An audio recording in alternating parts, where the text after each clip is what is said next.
जय माता की दोस्तों, माता रानी की कृपा और आपके पूरे परिवार सदा और सर्वदा बनी रहे। दोस्तों, आपका स्वागत है अपने channel my lovely home and garden में। दोस्तों, आज की वीडियो में हम लोग सुनेंगे स्यामंतक मणि की कथा। अगर विनायक चतुर्थी भाद्रपद मास की शुक्ल पक्ष की विनायक चतुर्थी में अगर चंद्र दर्शन गलती से भी हो जाता है तो व्यक्ति को विभिन्न प्रकार के कलंक लगने लगते हैं, झूठे कलंक लगने लगते हैं, जिससे कि उसकी बदनामी होती है और वह कष्ट भोगता है।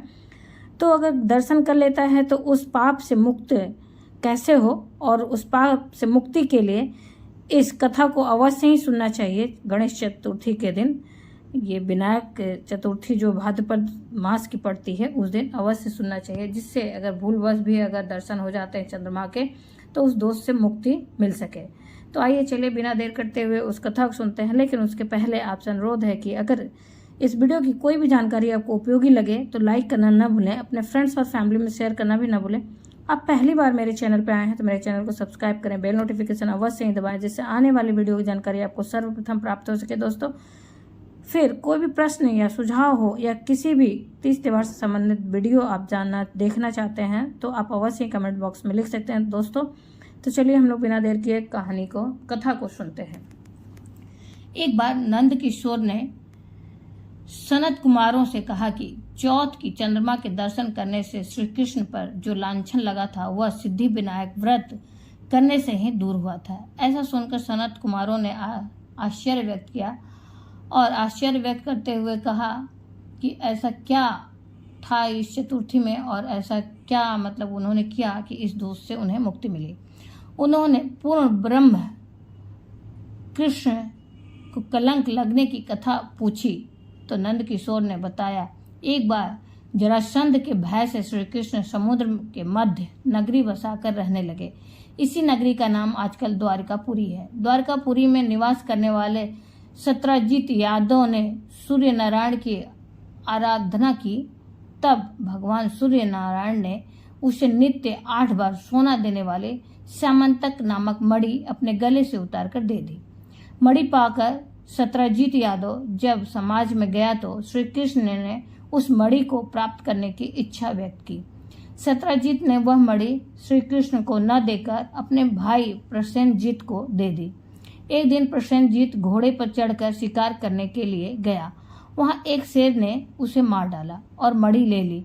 रीछों का राजा जामवंत उस सिंह को मारकर मणि लेकर गुफा में चला गया। जब प्रसेनजीत कई दिनों तक शिकार से न लौटा तो सत्राजित को बड़ा दुख हुआ। उसने सोचा श्री कृष्ण ने ही मणि प्राप्त करने के लिए उसका वध कर दिया होगा। अतः बिना किसी प्रकार की जानकारी जुटाए उसने प्रचार कर दिया कि श्री कृष्ण ने प्रसेनजीत को मारकर स्यामंतक मणि छीन ली है।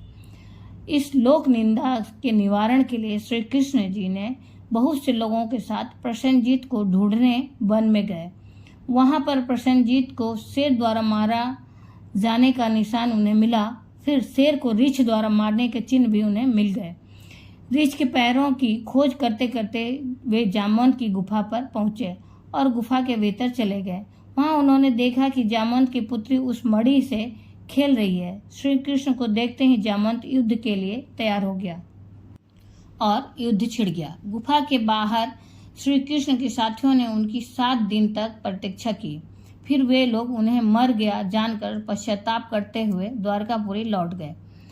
इधर 21 दिन तक लगातार युद्ध करने पर भी जामवंत श्री कृष्ण को पराजित न कर सका। तब उसने सोचा, कहीं यह वह अवतार तो नहीं जिसके लिए मुझे रामचंद्र जी का वरदान मिला था। यह पुष्टि होने पर उसने अपनी कन्या का विवाह श्री कृष्ण के साथ कर दिया और मणि दहेज में दे दी। श्री कृष्ण जब मणि लेकर वापस आए तो सत्राजित अपने किए पर बहुत लज्जित हुआ। इस लज्जा से मुक्त होने के लिए उसने भी अपनी पुत्री का विवाह श्री कृष्ण के साथ कर दिया। कुछ समय के बाद श्री कृष्ण किसी काम से इंद्रप्रस्थ चले गए। तब अक्रूर तथा ऋतुवर्मा की राय से सतध्वनवा यादव ने सत्राजित को मारकर मणि अपने कब्जे में ले ली। सत्राजित की मौत का समाचार जब श्री कृष्ण को मिला तो वे तत्काल द्वारिका पहुंचे। वे सतध्वनवा को मारकर मणि छीनने को तैयार हो गए। इस कार्य में सहायता के लिए बलराम भी तैयार थे। यह जानकर सद्धन्वा ने मणि अक्रूर को दे दी और स्वयं भाग निकला। श्री कृष्ण ने उसका पीछा करके उसे मार तो डाला, पर मणि उन्हें नहीं मिल पाई। बलराम जी भी वहां पहुंचे। श्री कृष्ण ने उन्हें बताया कि मणि इसके पास नहीं है। बलराम जी को विश्वास न हुआ। वे अप्रसन्न होकर विदर्भ चले गए। श्री कृष्ण के द्वारिका लौटने पर उन लोगों ने उनका भारी अपमान किया। तत्काल यह समाचार फैल गया कि स्यामंतक मणि के लोभ में श्री कृष्ण ने अपने भाई को त्याग दिया। दोस्तों, इस प्रकार से भगवान को विभिन्न प्रकार के बार बार कलंक लग रहे थे। फिर उसके बाद क्या हुआ, श्री कृष्ण इस अकारण प्राप्त अपमान के शोक में डूबे थे कि सहसा वहां नारद जी आ गए। उन्होंने श्री कृष्ण को बताया, आपने भाद्रपद शुक्ल चतुर्थी के चंद्रमा का दर्शन किया था, इसी के कारण आपको बार बार इस तरह के कलंक लग रहे हैं।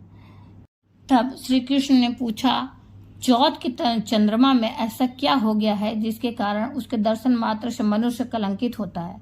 तब नारद जी बोले, एक बार ब्रह्मा जी ने चतुर्थी के दिन गणेश जी का व्रत किया था। गणेश जी के प्रकट होकर वर मांगने को कहा तो उन्होंने मांगा कि मुझे सृष्टि की रचना करने का मोह न हो।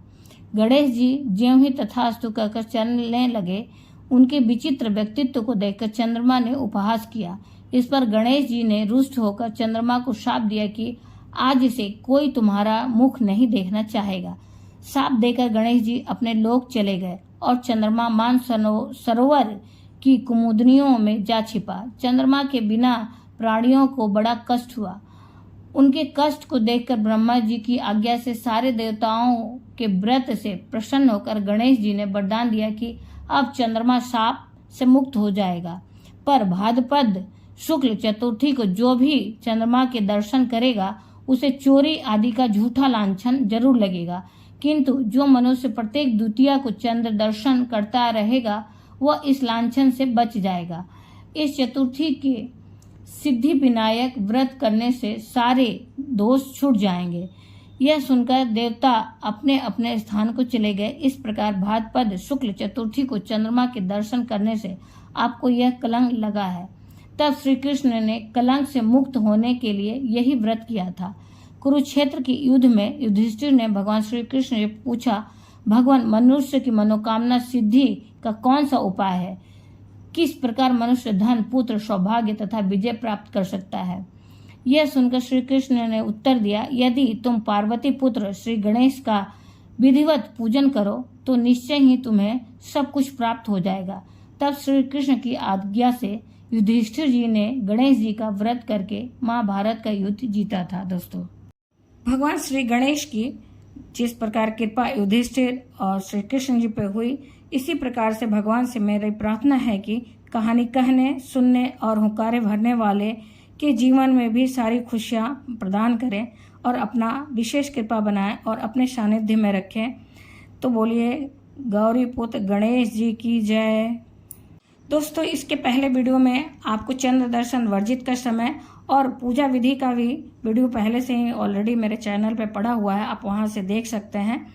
उम्मीद करते हैं दोस्तों इस वीडियो की जानकारी आपको अच्छी और उपयोगी लगी होगी। अगर अच्छी और उपयोगी लगी तो लाइक करना ना भूलें, अपने फ्रेंड्स और फैमिली में शेयर करना भी ना भूलें।